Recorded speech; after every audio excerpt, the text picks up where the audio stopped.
Oh, hey there.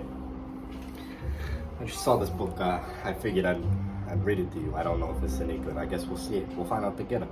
It's called The True Story of the Three Little Pigs. Let's give it a read, shall we?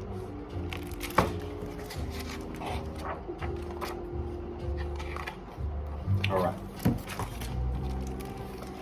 Everybody knows the story of the Three Little Pigs, or at least they think they do. But I'll let you in on a little secret. Nobody knows the real story, because nobody has ever heard my side of the story. I'm the wolf, Alexander T. Wolf. You can call me Al. I don't know how this whole big bad wolf thing got started, but it's all wrong. Maybe it's because of our diet. Hey, it's not my fault wolves eat cute little animals like bunnies and sheep and pigs. That's just the way we are. If cheeseburgers were cute, folks would probably think you were big and bad too. But, like I was saying, the whole big bad wolf thing was all wrong. The real story is about a sneeze and a cup of sugar. This is the real story.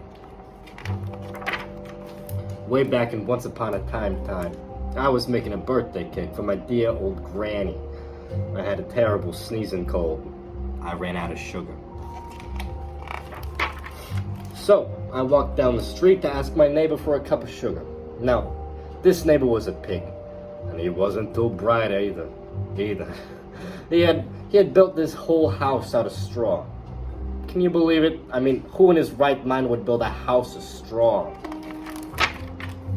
So, of course, the minute I knocked on the door, it fell right in.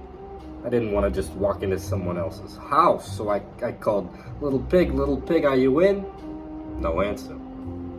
I was just about to go home without the cup of sugar for my dear old granny's birthday cake. That's when my nose started to itch. Oh, I felt the sneeze coming on.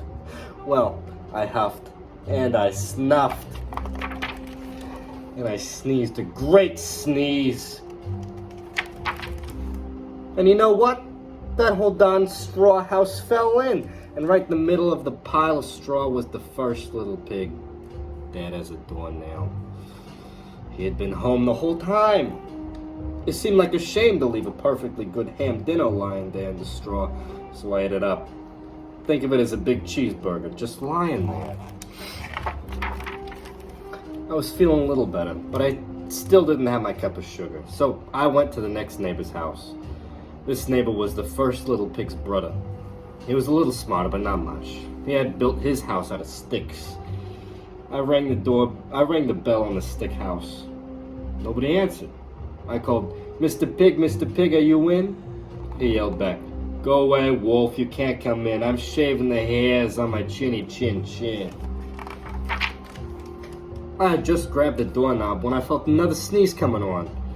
I huffed, and I snuffed, and I tried to cover my mouth, but I sneezed, a great sneeze. And you're not gonna believe this, but this guy's house fell down just like his brother's. When the dust cleared, there was the second little pig, dead as a doornail. Wolf's honor.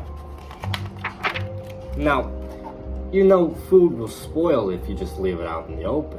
So I did the only thing there was to do. I had dinner again. Think of it as a second helping.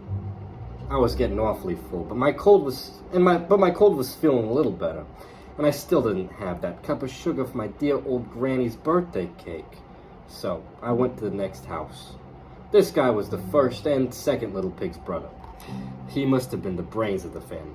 He had built his house out of bricks. I knocked on the brick house. No answer. I called, Mr. Pig, are you in? And do you know what the rude little porker answered? Get out of here, wolf. Don't bother me again. Talk about impolite. He probably had a whole sack full of sugar, and he wouldn't give me even one little cup of my dear sweet old granny's birthday cake. What a pig. I was just about to go home and maybe make a nice birthday card instead of a cake when I felt my cold coming on. I huffed, and I snuffed, and I sneezed once again. Then the third little pig yelled, and your old granny can sit on a pin. Now, I'm usually pretty calm fella, but when somebody talks about my granny like that, I go a little crazy. When the cops drove up, of course I was trying to break down this pig's door, and the whole time I was huffing and puffing and sneezing and making a real scene. The rest, as they say, is history. The news reporters found out about the 2 pigs I had for dinner. They figured a sick guy going to borrow a cup of sugar didn't sound very exciting.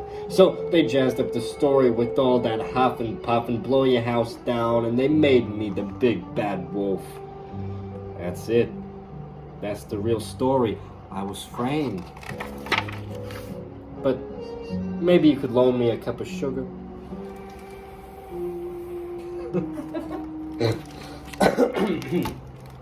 No, I just don't know about that one. That's I don't know. I don't know what to make of it.